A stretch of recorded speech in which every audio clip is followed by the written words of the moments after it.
दादा एवढी महागाई वाढली आहे त्याबद्दल काय मत आहे तुमचं? महागाईबद्दल बोलायला तर खूप बिकट परिस्थिती आहे सध्या. म्हणजे बघा ना, आपण त्यावेळी 2,000 रेशन भरायचो आणि आता 10,000 पण पुरत नाही आपल्याला. म्हणजे माणसाने जगायचं कसं? बरोबर ना? बरोबर आहे दादा.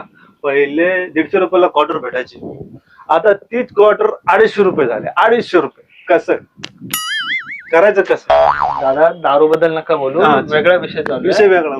थोडक्यात काय, आपल्या दैनंदिन जीवनातल्या वस्तू पण एवढ्या महाग झाल्यात ना की माणसांचं जगणं कठीण झालंय सध्या. लोकांचे ना म्हणजे गाडी खर्चाचे पण वांदे झाले. बरोबर ना दादा? आता बघा, हा माणूस कशाला थांबलाय मगाचपासून? त्याला पण काहीतरी वाटतंय. वाटतंय मला पण वाटतंय.